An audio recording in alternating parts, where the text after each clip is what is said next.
Okay, so I have here my old computer case. Now, probably haven't seen this, well, you've seen it in the background of some videos. And somebody asked, well, it looks like a perfectly fine computer case. Why would you get rid of it? Couple of reasons. First off, I wasn't loving the design anymore. I started to kind of, you know how things grow on you? Well, this kind of did the opposite. And Fractal's North case was pretty much exactly what I was looking for, so I got that instead.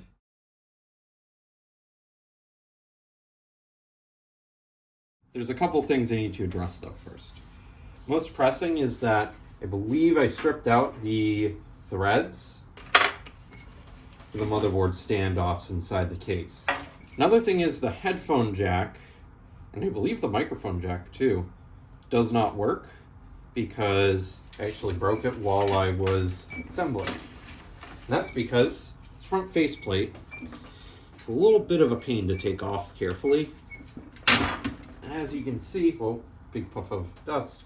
As you can see, there are things that are at the front that are attached. Now, of course, what you're supposed to do really when you're servicing it is what I thought you would actually do is unplug them. Specifically the thinner connector here. But the other two, the USB, I'm not actually sure how to get those out. In any case, no pun intended, I'm gonna take the front faceplate off. It definitely needs to be cleaned anyways. You saw the big puff of dust. Now the thing that I'm happy about is I kept all the parts for it. So I've got, this is, well, that's actually for my SSD, so never mind. But all the original accessories that I didn't use are here. Even have the microfiber cleaning cloth and zip ties. I didn't use the zip ties because I didn't put in as much effort towards cable management as I did before. What I am happy about is I've still got the little tool to remove the standoffs. That's nice. Anyways, before I get too crazy here, I think we're gonna get started.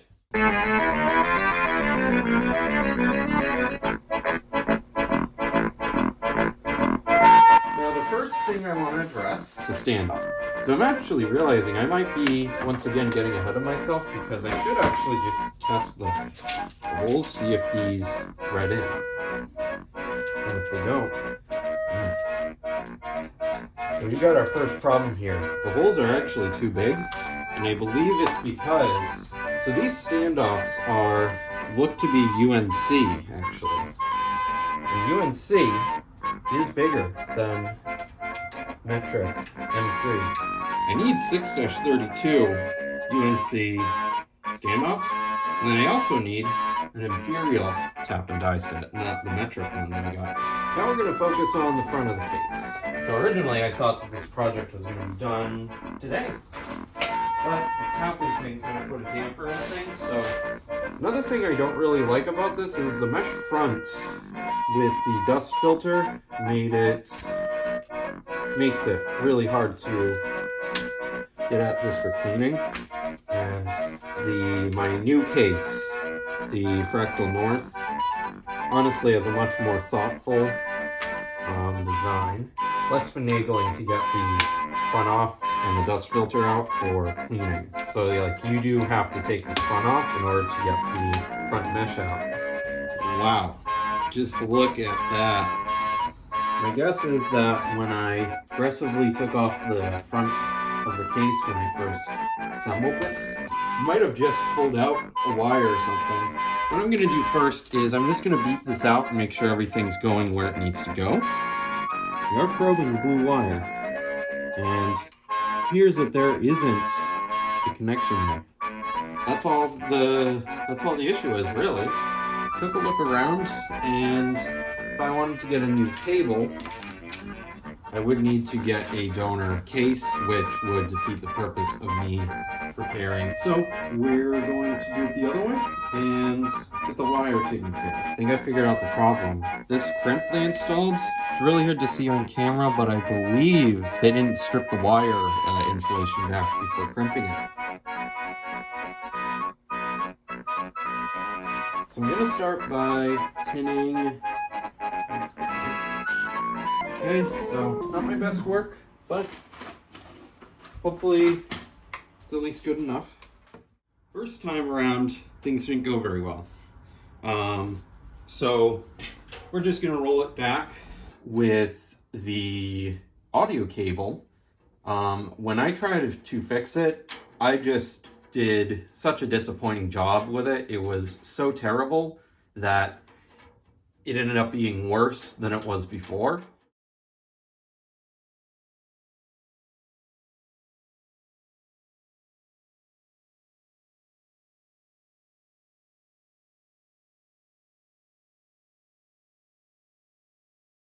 What I did was I bought a kit with replacement DuPont connectors, and I'm just going to make a new wiring harness. Now, this isn't going to be exactly fun. It's going to be pretty tedious because I need to make sure that I get everything right. But I think it's going to result in something much better than what I originally had planned. And then lastly, as you can see, there's a ton of dust. I just want to clean it up a little bit, but that'll be later on. Anyways, let's get started. So I have this guy, which I bought. So I was a little bit bummed out about the whole tap and die kit that I got from Harbor Freight, mainly because I was like, oh great, I got it for nothing, but it's not a bad thing. The specific size I needed was obviously for sale. It wasn't that expensive. It was like, I think $5, and it's a Bosch part, so I know I have faith that it's going to be good quality. I realized that it's a good thing that I got the tap and die set just because I now have the little hand tools for, well, tapping. Now, what I'm gonna do is, because there are some extra holes right here, there's a hole, so I can use that to practice my tapping. Do better. I think I'll actually use one of these. My goal is, I'm just trying to chase the threads so that I can kind of rejuvenate them. That's at least the idea. Looked in from the bottom, it's poking out, so it's definitely gone through. So now, next thing is, I got a kit with the correct standoffs.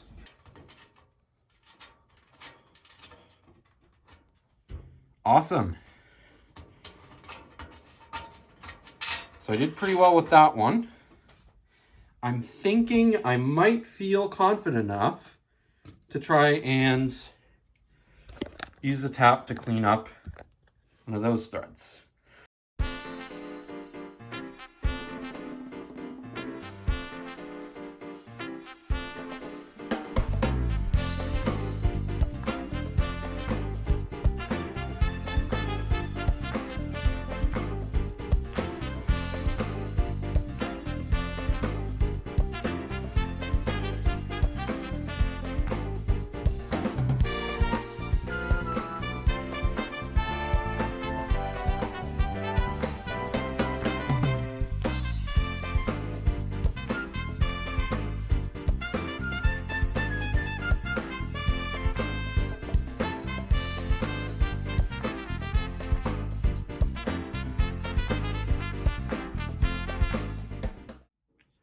All right, so it's done.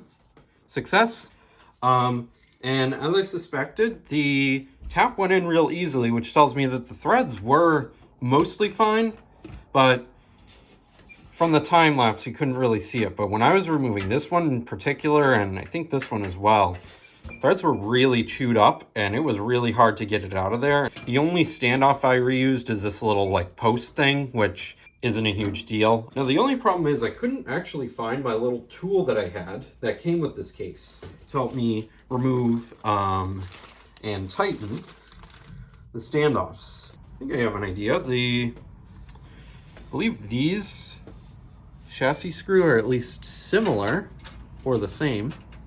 and I can use that to tighten it up a little bit. I think I'm gonna do this to get these all snugged up.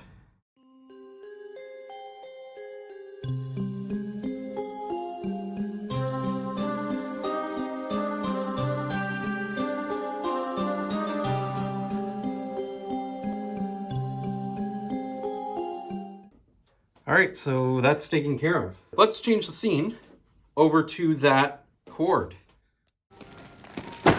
DuPont connector. Time.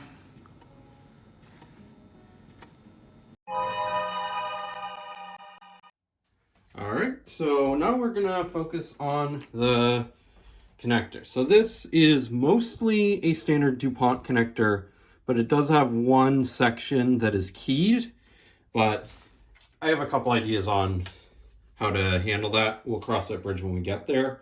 I think the more pressing thing is this guy is a different style of DuPont connector, so I'm gonna need to figure something else out. Probably on the board end of things, I'm just gonna have to solder the wires directly to their respective pads. What I am gonna do is I'm gonna map out so this standard connector, know the pinouts. This, I don't exactly, and that's gonna be very important, just as important as knowing the pinouts of this end. So I'm gonna take care of that. I know there are two that are for the reset switch, so that's gonna be easy, and that's obviously gonna be its own separate DuPont connector. But once I map this out, we should be able to just go right ahead and tackle making a new wiring harness. Okay, so we're all set up for soldering. The only thing I have to do is warm up the soldering iron. Not gonna do that quite yet. So my plan with this is I've pretty much accepted I'm gonna have to desolder this pin header here and just solder the wires in directly. I don't really like that because you can't replace the cable in that situation, but it's kind of what has to happen. Unfortunately, this is a different style of connector that uses a different pin pitch and different pin size. So even if I used individual DuPont connectors for each of the audio wires, it still wouldn't connect correctly. So we're gonna have to do that. Last thing I'll do is make the DuPont connector for the motherboard side. All right, this was a real pain. I wanted to do a time lapse, but phone camera made it really hard being right in front of here. And in the other location, can't really see anything. Solder pads they're not the best, but I think we can make them work. There's one that I'm a little bit suspicious of, but hopefully it's all right. What I'm gonna now do is I'm gonna solder all the wires to these pads.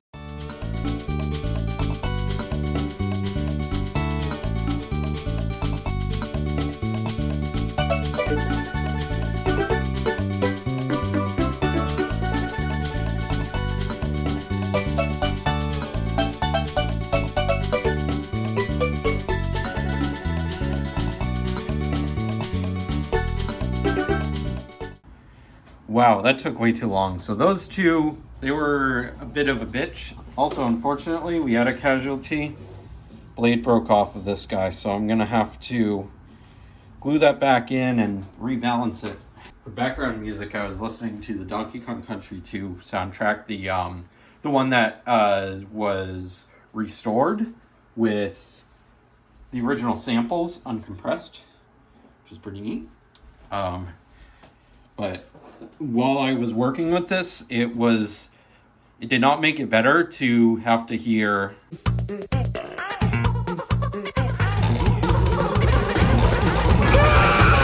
anyways. I'm gonna continue on with this, and I think I'm just gonna have the camera off because unfortunately it's just getting in the way, and these are pretty tiny, so I do need to get up real close. So we'll check back when I'm done. Whew. All right, so they're connected. Colors are not exactly what I wanted them to be because I messed up my diagram, so I ended up having to just redo all the colors. Thankfully though, it's just an issue of, you know, the color coding not being what I originally thought. One thing I did also happen was I only have 4 colors of my solid core wire, and I need solid core wire for soldering into pads like that. So what I had to do was on a couple of them, the ones that I had to recycle a color, I just added black stripes with a Sharpie on them. And then that way there is still differentiation. Now, I was originally, I was puzzled because there was a little jumper wire like this that was going between one side of the plug and the other, one side of the connector. And at first I wasn't sure what that was for. It was just in like this.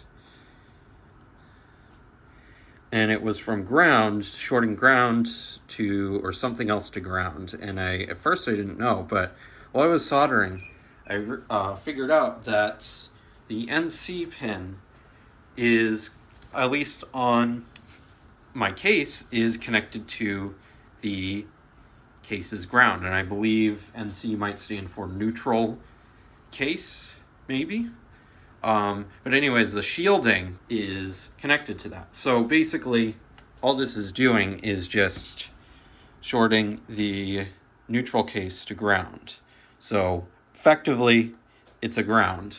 Anyways, we're gonna get started with the DuPont connectors. So these ones they're crimp fit, and they can be a little bit of a pain to deal with, but really all that needs to happen is you need to fold down those tabs over the wire to kind of squeeze it in place. And that's what I'm going to be doing for all of them. So the only thing that's a little bit different is, of course, we've got our jumper for ground. So that's going to have its own connector, and then this is also going to be the only one that the other end will be sharing a connector with the NC pin. Anyways, we're gonna take care of this. Well, that only took forever. Yeah, so this, I really could not have the camera in front while connecting those. Sorry if there's some noise, my heat's on. All right, well, it sucks a lot, but whatever. I'm gonna put this in the beginning of the final cut of the video, but holy shit, what was I thinking wanting to sell this thing? This abomination is never going to be sold to anyone. I'm gonna be the one and only person who uses this. And we're just gonna cover it up with electrical tape. Nobody's gonna know. They're gonna know. So my plan with this case is I'm gonna keep it, use it for something. I don't know what, but it'll get put to use at some point. That was a load of shit, but I guess I did it. I'm gonna turn in for tonight, and tomorrow we'll finish this up. All right, it is now the next day, as we can see by the sun shining through the window. After much reflection, I have decided that this is good enough for me. All right, now what I'm gonna do is I am gonna beep out the each wire just to make sure that everything is at least has continuity before I go and reinstall this.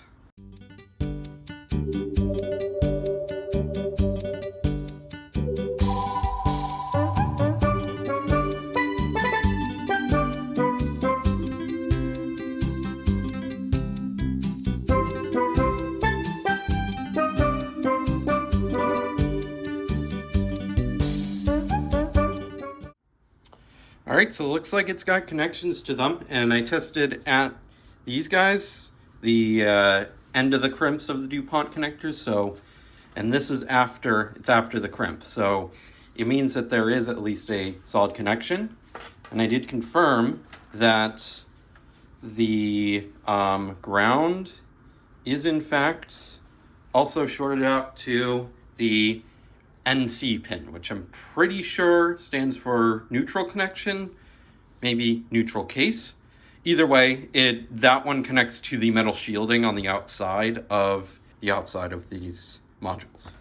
Anyways, with that all taken care of, I'm going to tighten it up a little bit using some electrical tape. I don't have any heat shrink tubing or anything like that, but you know.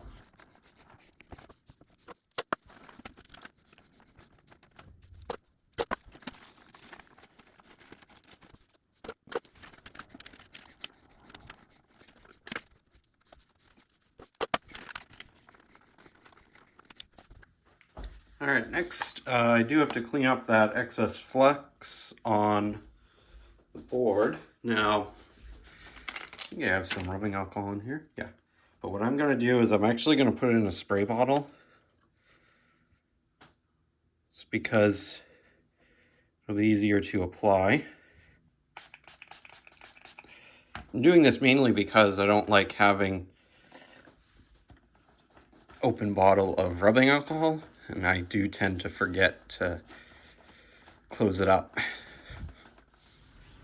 One thing I might have to do at some point is get some maybe some heat shrink tubing or something, some kind of insulation for it, just so the bare wires aren't out in the open. And the other reason is I need to also install shielding on it.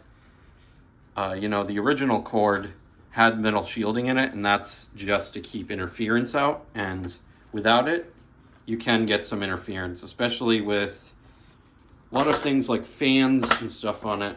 A lot of things that aren't shielded really all that much from interference. I'm gonna do the same electrical tape treatment to the wires for the reset switch. Then we're gonna start reassembling this and get it ready for cleaning. All right, time to put it back on. And there are 3 screws that hold it in.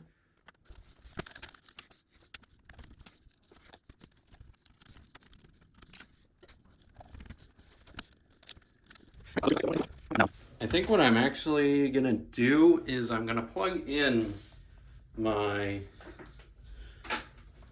have an audio cord that is male to male for my studio monitor headphones.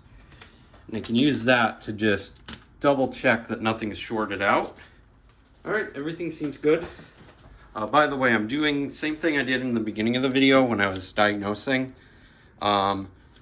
Similar thing, I guess I should say. Got this plugged in on one end, and then on the other end with the exposed jack, I'm just making sure that each of these sections separated by the black stripes are not connected to each other, because that wouldn't be good.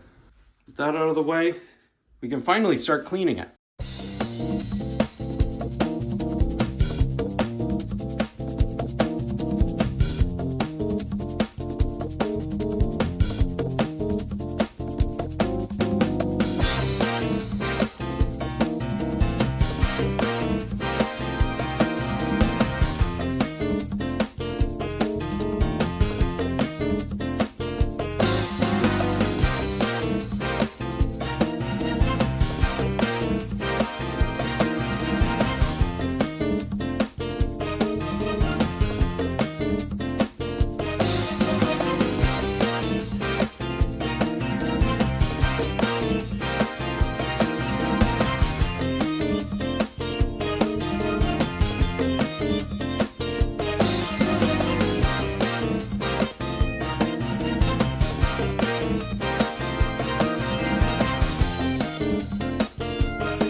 That part with the stickers took quite a while. There were a couple that were just peeling and didn't look good. That like Bopus Depot one that I removed, I actually didn't want to remove it because it's kind of silly. story behind that one was I went to pick up paint for an old apartment that I was moving out of, and the guys working there wrote the Bopus Depot on those, the paint bucket. And then they gave me 2 extras. I'm going to take the glass paint and put it on. There are a couple of things that I'm not doing. One is I do not, after that little struggle that I had with the other side, I'm not going to try and take any stickers off of this side. Would like to make more space for other stickers. Now, if I don't find a use for this at some point in the near future, my plan is I'm going to redesign the cable, probably, the audio wiring harness, so that it's a little bit nicer. But now it's all back together. And actually, I just realized I do have a way of testing it, because I can plug the harness in to my current PC. So let's try that out. So I'm hoping I have it plugged in correctly. You know, because the connector isn't keyed, I still haven't done anything to fix that. And because it is very homemade, it was a little bit tough to plug in, but I am hoping that, you know, nothing explodes. Arming it, but I am ready to just pull that cord out if anything crazy happens.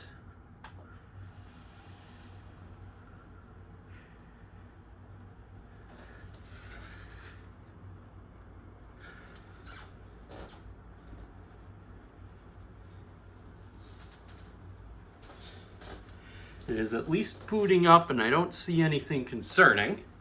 I actually have my headset, so I can also check to make sure the mic is working. So it appears that left and right are working on the headphones. Let's check the mic, and it appears the mic is working, both channels. Well, despite the repair being kind of janky, it works. So in a pinch, it could be useful for something, but I definitely want to redesign the wiring harness at some point if I do actually do another build, getting some shielding going on so that I don't have to worry about interference. But that's a later thing. At least we know that my fix actually worked. So I think that's going to do it for this video. Thanks for watching. I hope to see you in the next one. Take care.